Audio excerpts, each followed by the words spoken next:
Hello and welcome to episode 2 of Football Kentron podcast. I am Adam and I am here with Armen, Chadens, and Theo.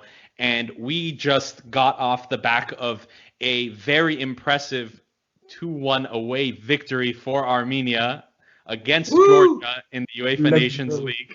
We're going to be talking through everything from the lineup to the goals to some important decisions that were made by both managers and by the referee. Boo.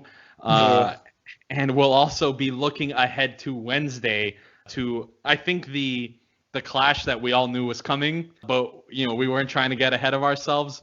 But the big match against North Macedonia that will be played in Cyprus, where the winner will win the UEFA Nations League group. All right, let's go ahead and begin with the Armenia lineup. Joaquin Caparros had a lot of decisions to make due to a lot of missing personnel. Armen, talk us a little bit through who Armenia was missing. Well, at the previous podcast, we already had a clue that Mkhitaryan was probably going to miss this game, which at the end he did. And Armenia had to deal without him. We already also knew that Bayramian was out, Balekian as well. So those are two important wingers besides Mkhitaryan that were out, right?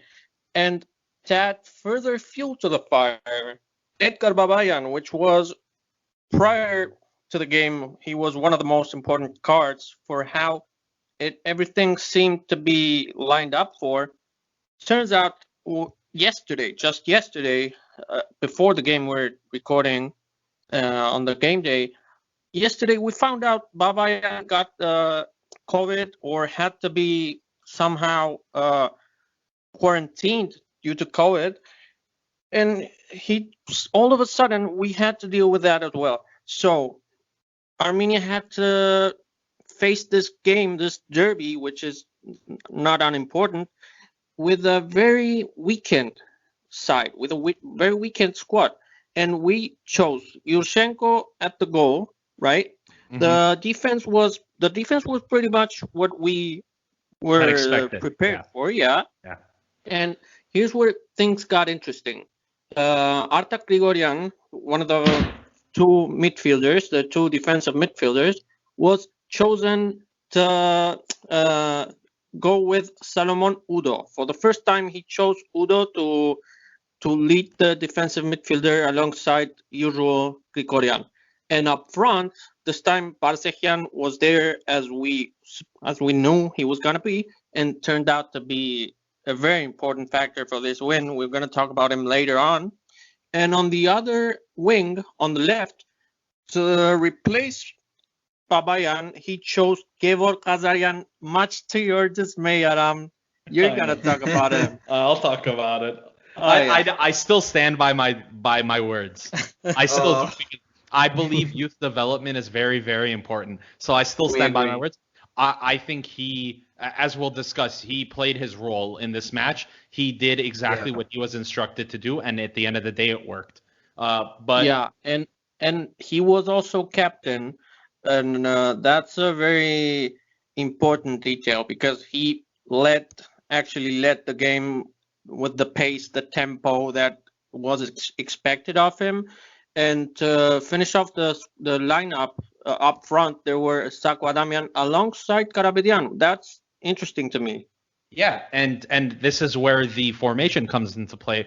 Armenia was playing a 4-4-2 on paper. Adamian was more of a false 9, and Grigorian and Udo were the central midfielders that were playing a defensive holding role. Chadens, how does the 4-4-2 with two defensive midfielders work, and how did Armenia execute that? It was genuinely a smart idea. It's a very balanced team, but Caparros had this small details that were a little different. Adamian as a false 9 rather than a second striker gave him more freedom to attack from the right, which the opposite actually happened. He attacked from the left on the second goal, which was very smoothly taken by him, a cool class finish. Having this sort of freedom for a player like Adamian, who's on form, gave us a better way of attacking, giving this kind of threat to a slow-sided Georgian team. Yeah, and the 4-4-2 shape is a shape that's very how Stable. can I put this? It's stable very stable and balanced. Yeah, and it's hard to mess up. Yeah. it's very hard true. to mess up. And so we had Grigorian and Udo in those holding mids, Ghazarian on the left, Barsagan on the right, but they swapped wings plenty of times throughout the match. And we saw something that we hadn't seen with for Armenia in a while. Armenia hasn't really struggled to score goals, but what we saw was great attacking interplay and interchanging passes between the two forwards. Theo, give us your comments and your opinions on how Karapetyan and Adamian played together up top. For me, it was really interesting to see the two on the front, because as you said, Aram, before, Adamian played as a false nine, and this role give him huge freedom and more creativity on the pitch, and I think these are the qualities of Adamian, of Sako, Super Sako, and Kara at the front played his role as usual, more combative, more in the fight, in the conservation of the ball. So for me, it was a great duo. I really hope to see the two again again Macedonia Wednesday. And it was really good. And even if we sometimes had difficulties to keep the ball, and we just have 32% possession, if I'm right, they were really combative, and they didn't have so much opportunities, but they were efficient, and mainly, obviously, Adamian. So I really enjoyed. Yes, and I think we all enjoyed Adamian's performance. But let's turn our attention quickly to the Georgian lineup. Georgia had 9 changes from their 1-0 loss to Macedonia in the Euro playoffs. In our previous podcast, we'd guessed and we'd figured that this was going to be the case. And we knew coming into this, despite what the manager Vladimir Weiss had said prior to the match, that he wasn't going to make as many changes, there were still wholesale changes to this lineup. Only Gavilia and Konkava started this match. That started the loss against Macedonia. But what this gave this Georgian side was a lot of attacking opportunities and midfield options from the bench. And that's something that once we get into the second half a little bit, is going to be very, very obvious how helpful it was to them. So let's start with the first half of the match. Armen, would you say it's a fair statement that Georgia dominated the first 25 minutes of the match? Yeah, in a way. I mean, they certainly did look a lot more dangerous at the beginning, creating more chances, absolutely monopolizing the possession of the game and the ball, right? They had total control during those first 30 minutes, and just didn't seem to click in the attack, in the deep attack, which is why we got off that early nerves. And after that, we started to push on back and create some chances of our own. And then that's when Armenia finally understood that this was an actually winnable game. At the end of the day, I strongly believe this game was played the way it was supposed to be, we could have even created and scored more chances than we actually had. And it's a show that possession not necessarily means playing better.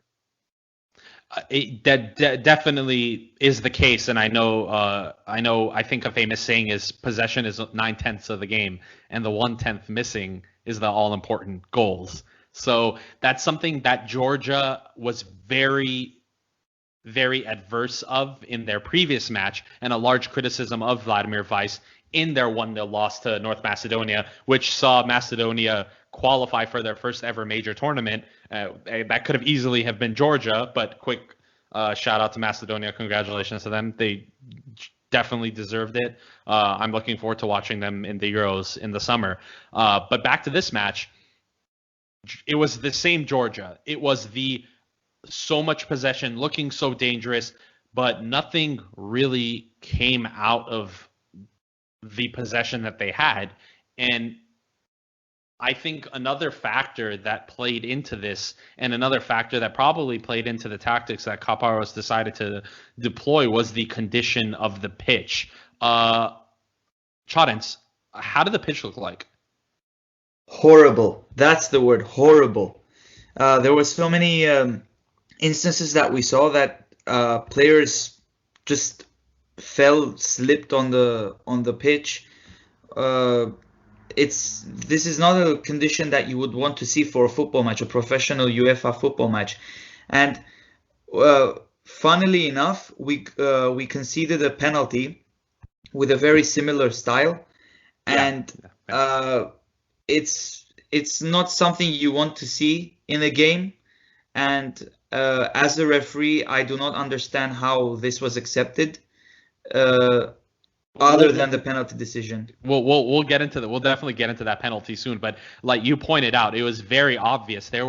I counted just in the first half alone several slips, and in the second half specifically, Arman Hovhannisyan picked up the ball off of a poor pass on the left wing. Great counterattacking opportunity down the left side, and he slips. And the Georgian winger grabs the ball, and next thing you know, Georgia's counterattacking the other way. Then that perfect came purely example. down. Yeah, it came purely down to poor pitch conditions. But poor pitch conditions aside, Armenia began to play a lot more forward thinking. I think one thing that we had noticed was in the first 20-25 minutes, there was a half-hearted press that was going on. The central defensive midfielders weren't committing to the press as much, and that was partially due to just a minor detail that I had noticed about Sargis Adamian. What Adamian was doing was essentially gesturing to Solomon Udo, who was the defensive midfielder playing behind him, whether or not to come up and press and when to not. And there was a couple of circumstances where the ball was going onto the wing and where you would expect the defensive midfielder to draw out to the wing and help the forward and the winger press the opposition to try to win the ball back and initiate a counterattack. But I noticed on several occasions Sako had gestured to Udo to not come forward, and that's because of what we had talked about in our preview, was having the defensive midfielder draw to the wing was just going to leave a bunch of space open in the middle and leave Armenia open to the Georgia style of play, which was quick interchanging passes right down the middle, 1, 2, 3, 4 through ball, they're in on goal, they score. But they didn't score first, did they? The first goal was scored by the one and only Gevorg Ghazaryan.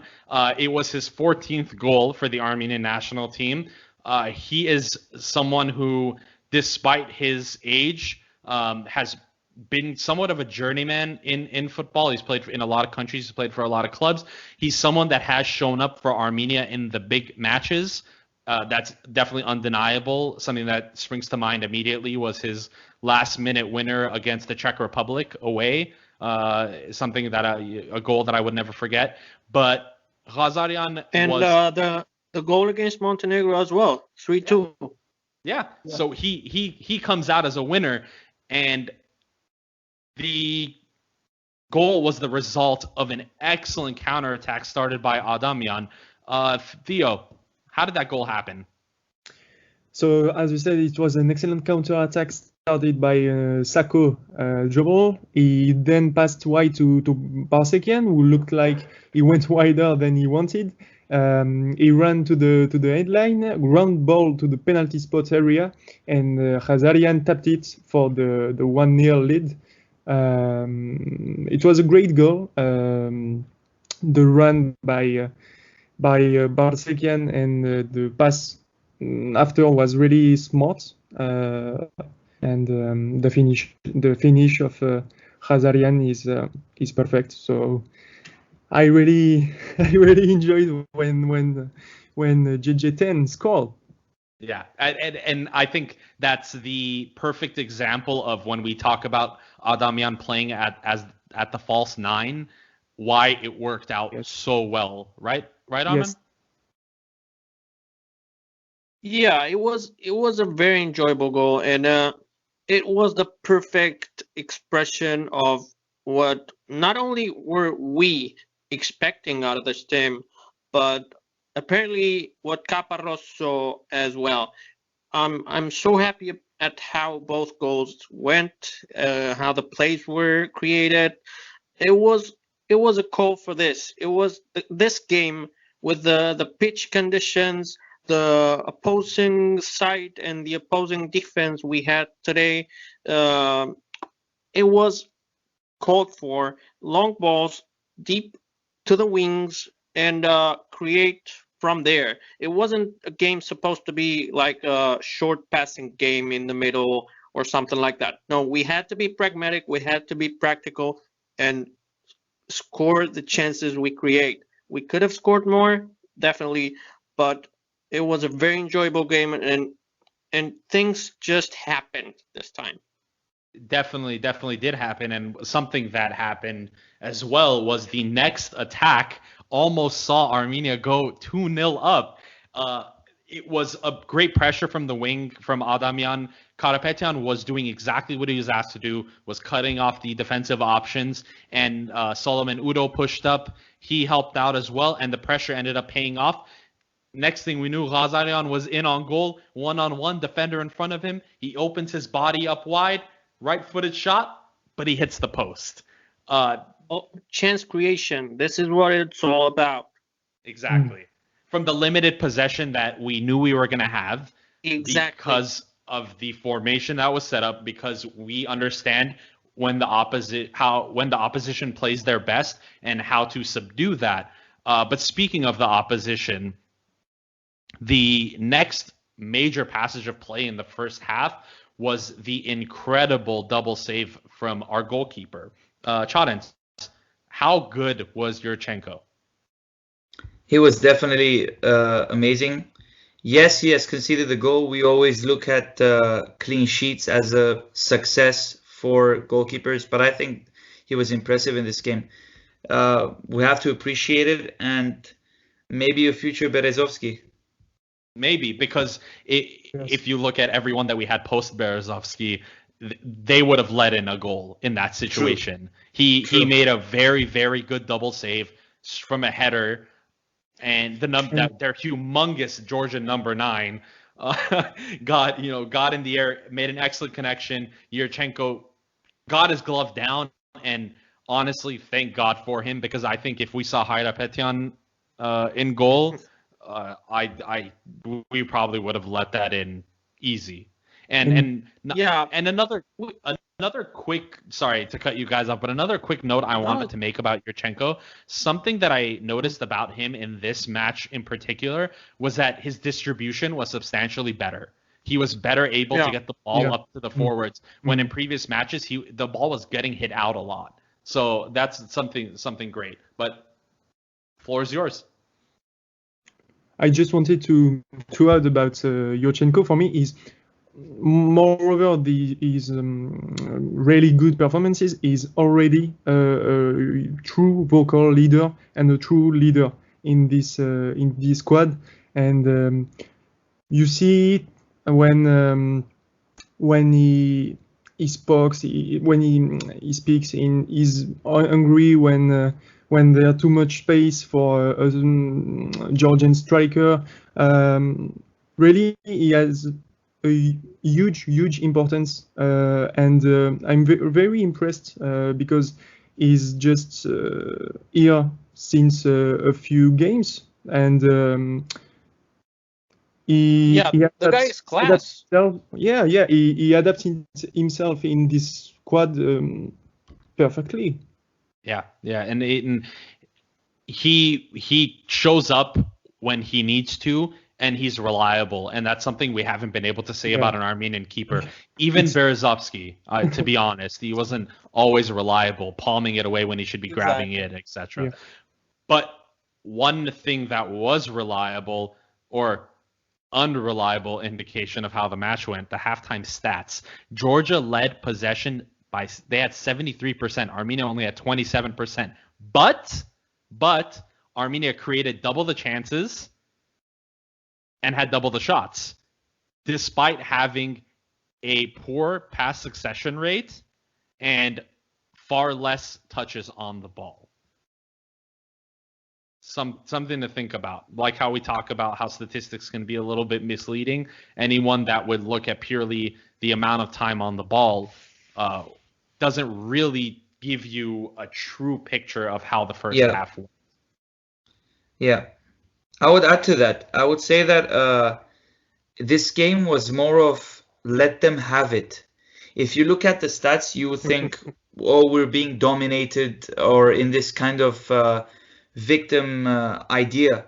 But it's not. It's actually the opposite. I think Kaparos had a plan to let them play as much as possible and then use this flexible way of teamwork that we had in this game with different mixture of attributes from the players to be able to execute the game much better than what we have seen before.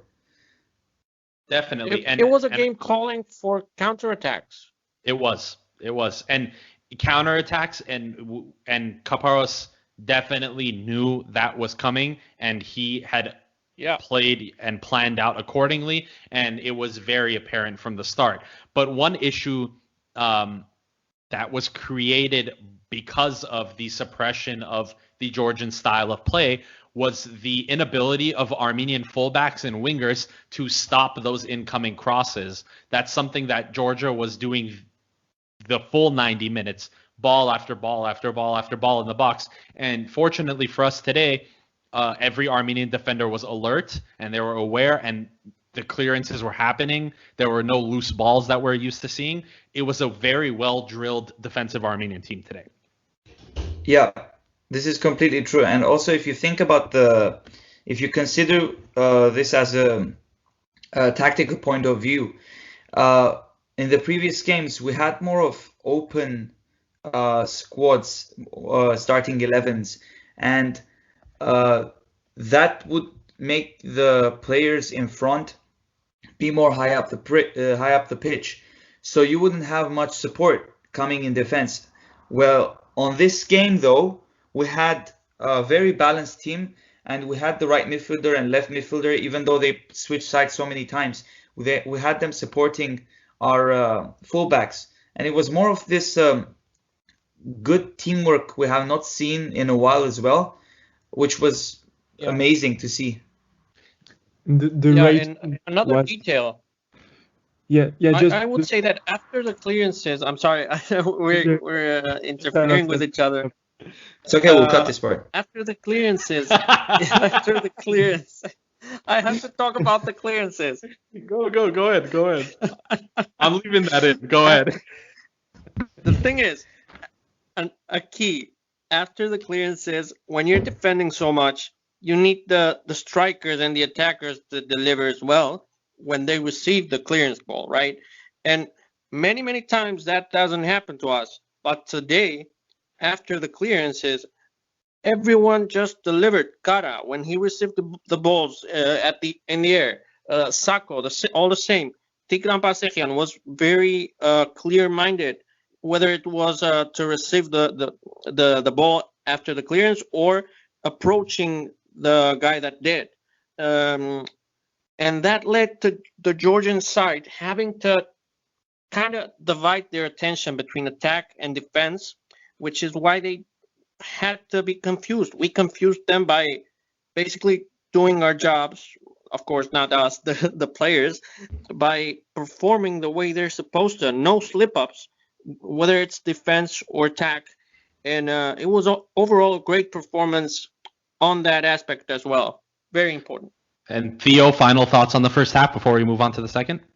Yeah, I just wanted to add that I really appreciated the right side tonight, where I really found Ardoyan and Ambarzumian so strong and so confident for the rest of the team, and defensively they were really good with tackles abilities, defensive skills obviously, and great position too. So I think this is a great point also to highlight. Yes, definitely. And we go into the second half, Armenia holding a 1-0 lead. Thank you, Gevorg Lazarian, even though I'm very critical of you. So Armenia went in, 1-0 lead, very similar to how the first match played out. And Armenia comes back out into the second half, a little bit more direction from Kaparos. And we see a second half that kind of starts very similarly to how the first half starts. Georgia dominates possession. They start to look a little bit more dangerous. They make a couple substitutions, bringing on their more attacking players, their more talented attacking players, rather than these younger players that they had originally put out. And somehow, miraculously, Georgia get an equalizer. Charents, was that penalty call the correct call? I wouldn't think so. I think it is obvious. Even if you have not seen the match, I can simply say that it was not even a shove, it was barely a proper touch on the player to concede a penalty like that. It's insane. And also, observing how the penalty went on, I would even go on the controversial call that maybe there was even a chance of an offside on the Georgian side. But at the end of the day, it's the referee's decision. Even if it's a very stupid decision, we have to accept it. Yeah, unfortunately we do. And I think you can also make the argument that Arman Hovhannisyan was actually the one that was getting fouled. So it was an odd one for sure. I didn't understand the call myself. I mean, to be honest, I was angry. I was like jumping up and down screaming that wasn't a penalty. And of course the referee can't hear me, but the players for some reason didn't seem to protest it. Ghazarian went and spoke, or at least tried to speak to the referee, and the referee wasn't even having it. And Kazashvili, I should say, correct myself, converts the penalty, slots it into the bottom right corner. Nothing Yurchenko could do about it. But again, the poor guy doesn't get to keep a clean sheet for no fault of his own. I mean, this is now the 2 penalties conceded against Macedonia in the first game. There was a penalty over here. Am I missing another penalty? Yeah. No, but the first penalty against Macedonia was definitely unfair as well, just as this one. Exactly. So we have 2 super questionable penalties right now. And if you take that Macedonia one out of the equation, we would be looking really, really pretty right now. But that's not how things went, unfortunately. But one thing we did note was that Armenia stuck to the game plan that Kaparos had said. They sat deep. They were compact. The wingers were coming to helping defend. That Adamian freedom and creativity was still there, and it led to some other chance creations. We had a somewhat of a half chance coming again from a really good Tigran Barseghan run. crosses the ball into Karapetyan, but Karapetyan kind of bundles in and it goes straight into the goalkeeper's hands. So Armenia wasn't short of chance creation, but then something that we saw a little bit later than maybe we would have wanted, but I understand keeping the integrity of the current team because they were playing well so defensively. But we saw 4 substitutions being made all in the span of a few minutes. We saw Serab Grigorian come on for Arman Hovhannisyan at left back, which initially didn't make sense to me, a like-for-like switch when we needed a goal, but we'll get into that a little bit deeper. And we had Vahan Bichakyan, Ashak Koryan, and Muradian come on, and the shape kind of changed from the 4-4-2 to a 4-2-3-1. That saw Koryan at 10, Vahan on left wing, Tico at right wing, and Sako up top at false at the 9, and Karapetyan got subbed off. Theo, that change of shape didn't necessarily change the style of play Armenia was playing, but it did help a little bit, didn't it?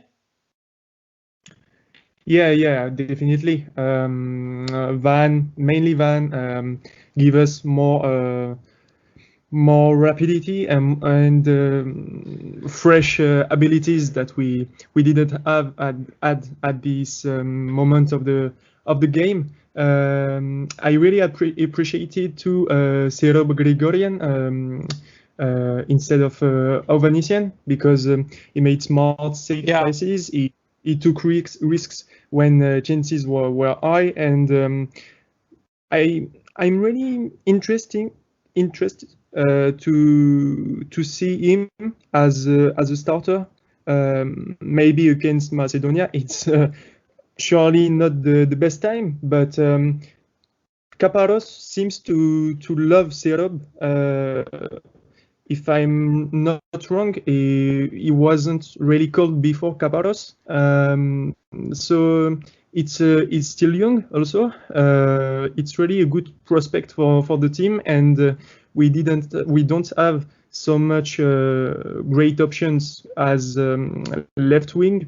Maybe Camo Hovhannisyan too, but he's better at as a right wing or right midfielder. So yeah, I really enjoyed his moments when he came from the bench, and we'll see how Kaparos will manage the case of Serab. But yeah. Yeah, we obviously are not shy of talking about the lack of defensive options for Armenia. So having someone like Arman Hovhannisyan able to come off the bench and give a little bit of calmness and clarity to our defensive play at a time that we expect as fans the team to just go crazy and start trying to throw numbers forward and attack, which leads to defensive instability and essentially a loss. But another interesting change was bringing Koryan on, who came in at number 10. This is something that Kaparos had already done in the first 2 games in the absence of Henrik Mkhitaryan. And Koryan came, but he played a somewhat slightly different role, right, Armin? Substitutions seem to have worked today. I mean, Koryan getting in. I had my doubts about him being fit, which is probably why he wasn't starting. And being subbed in, he started doing interchange with Sako to take the burden of pressuring off the defense. We needed to keep pressuring the defense into making mistakes, into losing the ball, maybe some loose passes. And it happened in the end. We got the ball in several occasions. The game plan just remained the same as it was in the first half. And changes are key. Substitutes are key. And we've been talking about this and the importance of substitutions. But speaking of things that weren't changing, Armenia was still having that same trouble from the first half of stopping the crosses on the wings. Chadens, can you talk a little bit about that? I think it's going to be like a future thing to look at as I mentioned before with the fullbacks, yes, in this game they had some support with these crossings and what the opponents were trying to do. But if we had another team analyzing us, specifically Macedonia for the next game, I think we need to be very, very careful and try to get the hang of it as much as possible. Even though we can have, of course, different approaches to the game, we still need to consider that this is some small issue that Kaparos needs to focus on. Yeah, and that's something that since game one in Macedonia, the fullbacks have been targeted by our opponents, and they opt to go through the wings and not go centrally. Of course, that was Georgia's initial game plan. That's just their style of play, is to attack through the middle. But ushering them out wide, in a sense, kind of helped them because our fullbacks and our wingers were finding it very difficult for some reason to deal with the incoming crosses. And as was mentioned previously, we saw Yurchenko screaming at the top of his lungs and getting really, really angry about the lack of cutting off crosses. And that got a little bit better near the end of the game, especially that last 8 or so minutes that Armenia was just sitting back and knocking every ball forward. There was a lot of blocked crosses then, but that's how it should have been through the start. But speaking of how things should have been, we could also speak about how things were, and things were looking really, really good for Armenia today, weren't they? Sargis Adamian, the guy who we had talked about so much, who we had hyped up and played up so much, we're saying this is the guy. Henrik, who? We have our Hoffenheim striker playing the all-important role. He was the leader in the team today, in a sense, up top. He was the calming presence. He brought a lot of aspects that Armenia generally misses to this game, and we greatly benefited from it. Tigran Barseghian picks up the ball in our own half on the right side, and he does essentially what he does best, and that is run as fast as he can, draw as many defenders as possible. So he's darting down that right wing. He has about 3 or 4 Georgian defenders on him, looks up, something he doesn't do often. That's why he takes a lot more shots than passes. Takes a glance up, realizes, cuts on his left, plays Adamian through, dinks over the goalkeeper into the side netting. Next thing we know, Armenia is winning 2-1. Armen, how beautiful was that play? Yeah, it was very beautiful. I mean, yeah, sometimes Tico might come off, and I agree, a little selfish, maybe a little selfish, but the guy's just very dangerous, and that's a very good thing for us.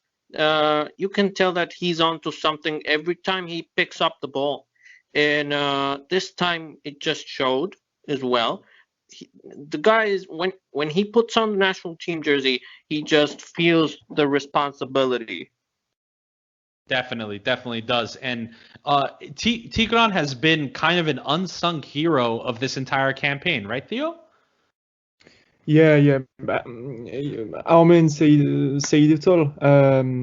Tico is really the kind of player that each manager wants to have on his team, because he gives everything he has tonight, and as every game, as every national team game,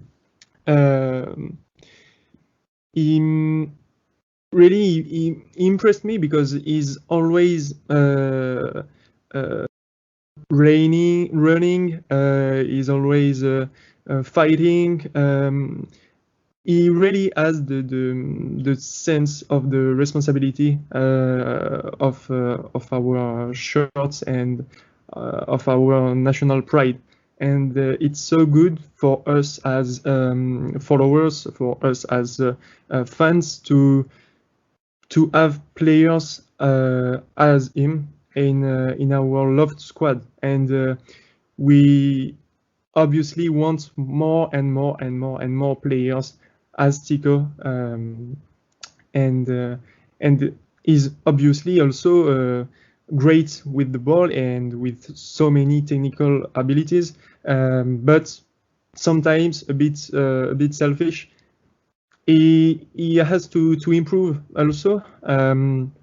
This is why I was a bit sad on the last podcast when I said he didn't move to a bigger championship, but maybe one day I still hope. Yeah, and, but Astana is pretty good. Astana is pretty according to his level. it's just the level of the championship, but indeed Astana is pretty good and play regularly Europa League or European qualify. Yeah, exactly. So at the end of the match, full time, Armenia 2, Georgia 1. Despite Georgia dominating possession, Armenia had more chances created. We had the same amount of shots. We had far less passing than them, far less touches on the ball. We only had a pass succession rate of 68%. I'm sure that's something Kaparos is going to definitely touch upon before Macedonia. Here are some interesting statistics from this match and from Armenia in general. This was Armenia's first away win since the 3-2 win over Greece in Euro qualifiers. How do you guys feel about that? Mostly happy because it was against Georgia in Georgia. Yeah. It was the derby. Yeah, it was the Caucasus Derby. We now have 10 consecutive away matches where we've scored a goal. I think scoring is something we can never complain about when it comes to Armenia. Weirdly enough, people don't think of Armenia when they think of scoring a lot of goals, but Armenia scores. We score goals. Take it how you will. I mean, this next statistic that I have for you is going to explain just how many goals we've scored. Vladimir Weiss, the Georgian manager, outgoing Georgian manager now, I think it was announced that he wouldn't be extending his contract with Georgia, has never beaten Armenia as a manager. He had 2 attempts when he was manager of Slovakia. He lost 4-0 and 3-1. And now he had 2 attempts as manager of Georgia with a 2-2 draw and now a 2-1 loss. Vladimir Weiss, gotta love him, right? I wish we could play him every week. Armenia are now 4 matches undefeated. This is the first time ever we have a win, draw, win. Who are your man of the matches? Chorens. Boom. I would sound very biased if I go for Sarkis Adamyan, but I think we have to give credit for the defense as a long-term process, because the defense has worked very hard into becoming something that we have had a problem with for a long time. So I would appreciate the defense a lot in this few games. That's fair enough. Theo? Yeah, I totally agree with Chorens. It was what I was saying a few minutes ago about Aroyan, about Ambarzumian, and maybe the new left wing with Gregorian or someone else. But it's a really long process, and we have to be patient. But we also have to encourage and to highlight when they played good. And I also forgot, obviously, Yurchenko. But yeah, we have to focus also on the defensive side and not only on the midfield or attacking. It's maybe more sexy, but defensive side for Armenia is really the main difficult aspect.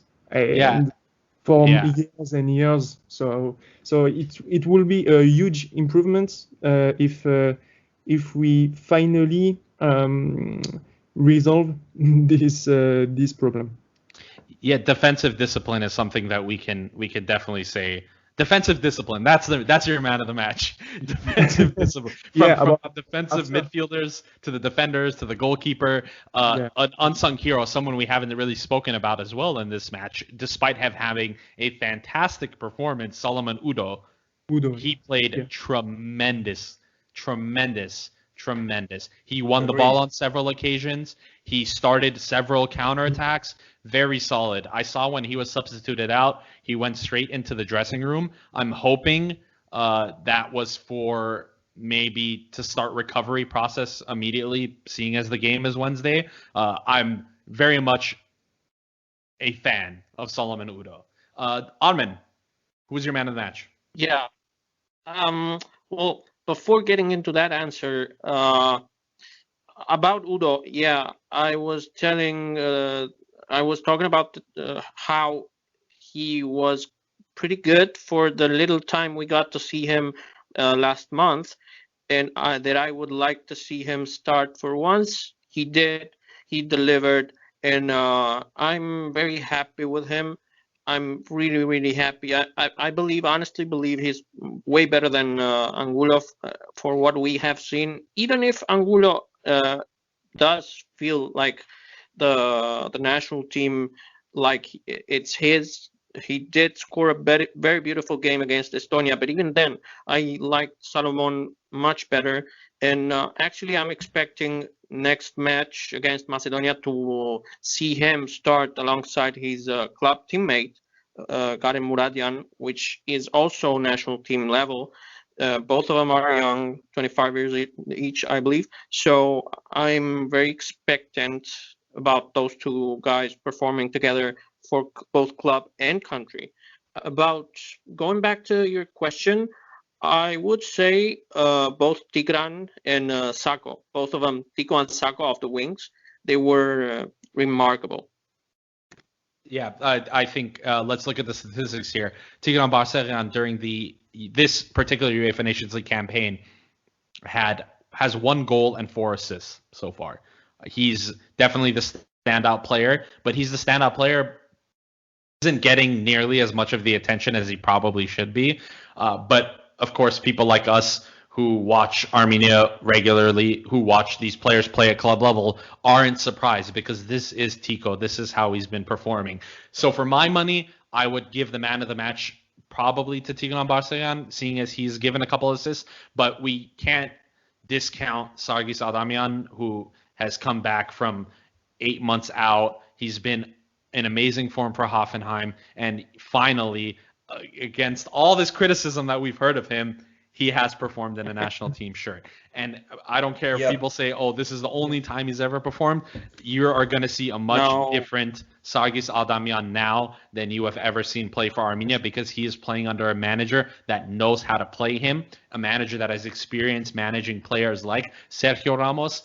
So we have someone who we can really look up to, who can set up tactically and teach our players how to win a game, just like how they did today. But plus, Sako has always worked hard for the national team. I mean, we're just seeing his efforts being paid off right now, but he's always played hard and he's always played good. Exactly. And he's missed out on about a year of national team play, which also doesn't help. So here's to a lot more Sargis Adamian goals. But the UEFA Nations League is not over yet. We have one more match left to go, and this is how the table currently looks. Each team in the table has played 5 matches so far. We have North Macedonia leading with 9 points.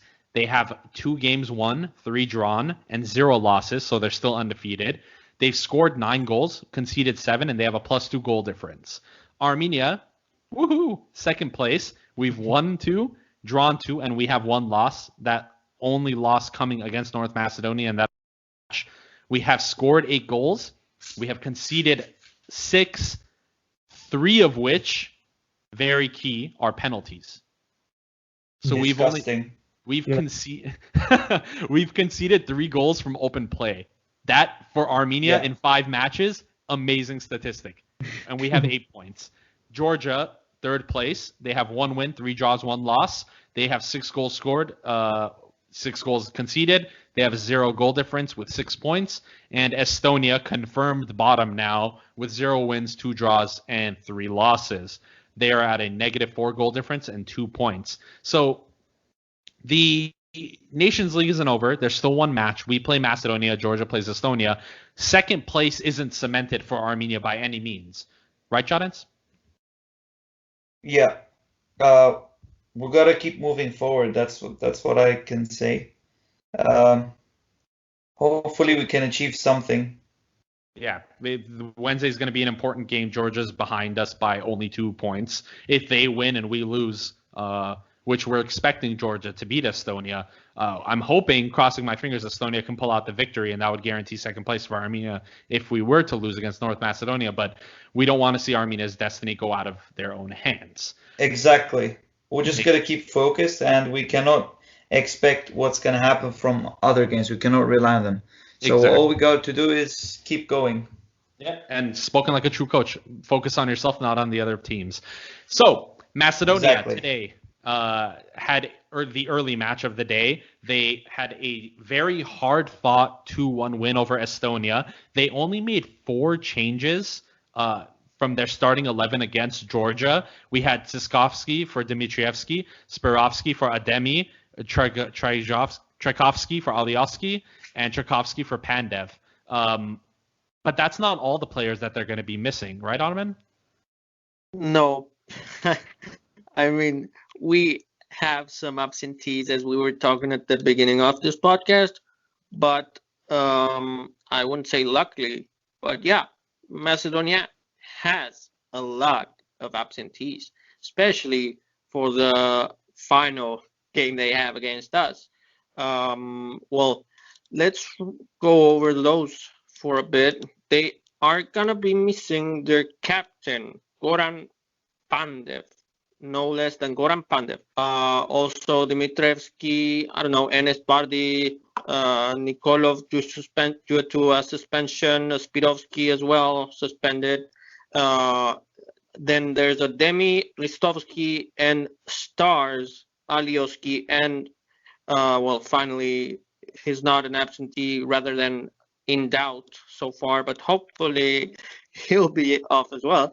Elmas. Elmas is, in my opinion, the soul of Macedonian national team. He was the star in their victory against us 2 months ago, and undoubtedly the star. So if he's out, it's gonna be a very big blow for them. Yeah, and we're going to be looking at we have a squad list that they likely have for Armenia. According to our friends at Macedonian Footy on Twitter, it's very likely that a couple of under 21 players from Macedonia will be called up for this match in particular. And it's not because of a lack of caring. Of course, the Macedonian Football Federation, I'm sure, would love to top this table. Will go perfectly with their Euro qualifications. They'll be going into Group B in the Nations League, playing against better teams in and out. And also, we can talk, there's that alternative path to the World Cup that comes from topping this group. And that's something that I know Macedonian Football Federation is not going to want to risk. So the players and the current squad that we know of currently for Macedonia is very thin. They have a couple of places, spots in the midfield, both defensively and offensively, where they're going to probably bring in a couple players from the under 21 squad. But yeah, this is going to be a thin Macedonia just as much as it was a thin Armenia today. So let's see, Theo, what do you think the approach is going to be from Joaquin Caparros for this match against Macedonia? Do you think the 4-4-2 is going to be an appropriate formation, or do you think he's going to make other adjustments and a whole new game plan? I think the 4-4-2 could be appropriated because we saw tonight that this type of formation really did well with Adamian also obviously as a false nine, so it isn't really two at the front and they didn't move on the line. They are just by waiting the ball and they want to score. No, Adamian give us more creativity and more ability to to distribute the ball on the game, and mainly we have to be positive and we have to be confident. For me, it will be this change of mentality in this decisive game, which maybe could lead us to the victory and to this step that we didn't pass since maybe always. And I really trust on Caparros. He showed us tonight that we can be confident on him, and we'll see. But 4-4-2 for me is appropriate, and I'm interested to see maybe Udo as starter, but not sure about Gregorian. Maybe Armen will be not agree with me, but Beimar with Udo could be a great solution, because I'm not sure Muradian isn't really ready for this type of game. Maybe it will be a bit complicated for him to put him as a starter for the first time in the but in the Beimar isn't cold though. Beimar is Beimar suspended or no? So Beimar was called into the initial squad, but he missed out on the match day squad today. The Football Federation didn't make any sort of formal announcements on why he wasn't included in the match day squad. We may find out in the coming days what has happened to him. But he's definitely a player that we feel like if he is available and fit, he probably starts. I think Let's not forget that Uweimar is a Gansa Sarkapan player, which has withdrawn from the season in Armenia, Gansa Sar. So maybe that has to do with this. Yeah, maybe he lacked fitness. We're not sure. But speaking of players and fitness, Adamian played a lot of minutes today. He was clearly very tired around the 80th minute mark. He wasn't able to make those energetic presses that he was doing earlier in the game. And also Khazarian, who is definitely not a young player by any sense of the imagination. Armin, do you see these two starting? No, the short answer is no.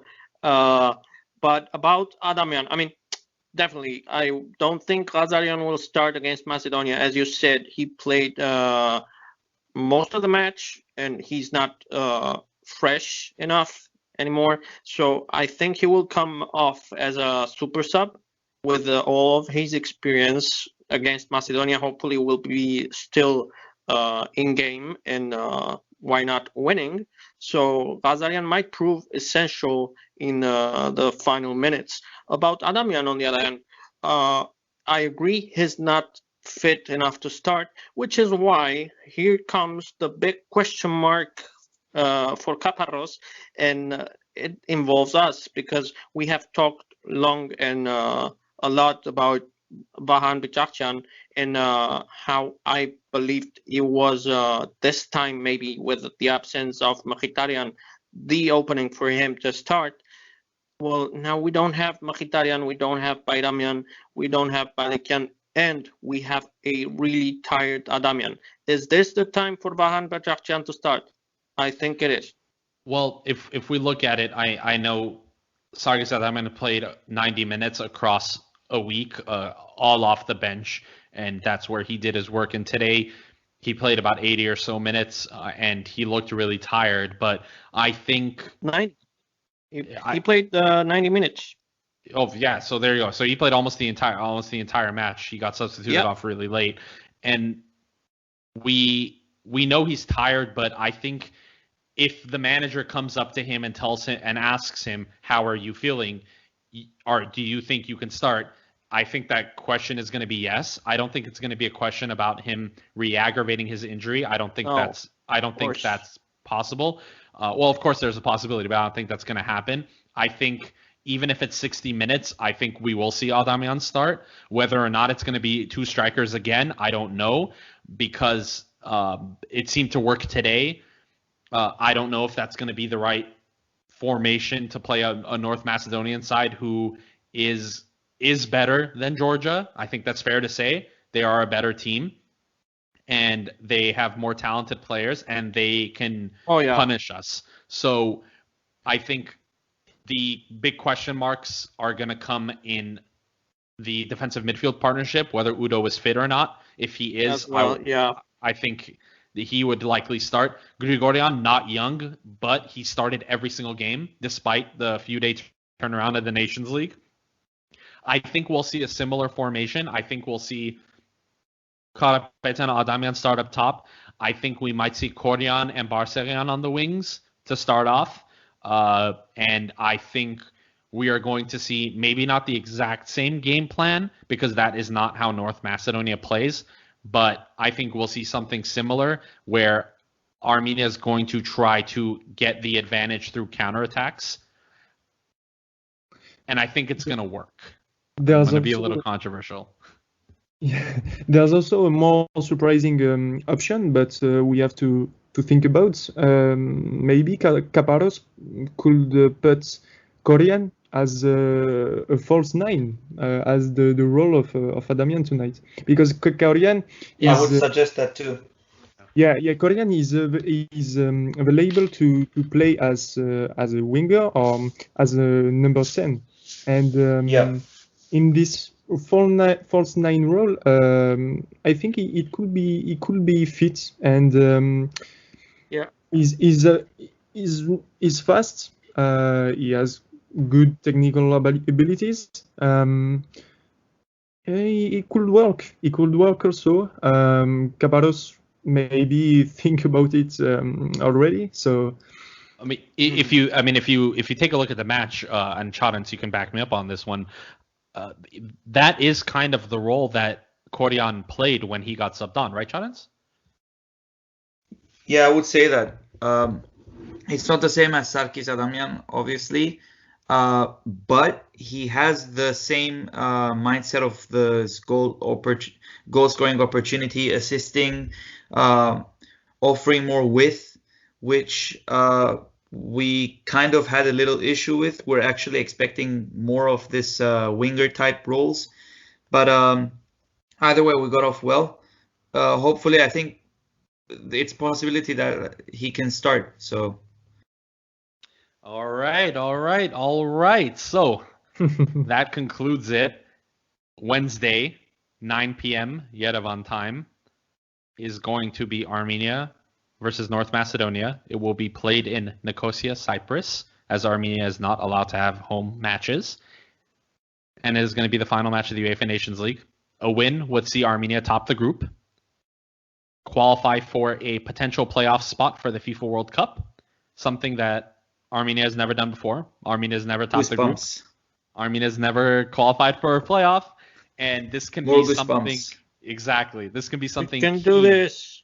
Very, very key going into next year's World Cup qualification cycle, which is going to be very similar to how this Nations League was, but 2 times. We're going to have one in the first half of the year, one in the second half of the year. So that concludes it from Football Kentron today. We will be back to summarize and review Armenia versus Macedonia. Hopefully, putting all the good energy out there with an Armenia win. I have been Adam, and on behalf of Chadens, Theo, and Armen, thank you for listening. Bye-bye, everyone. Woo!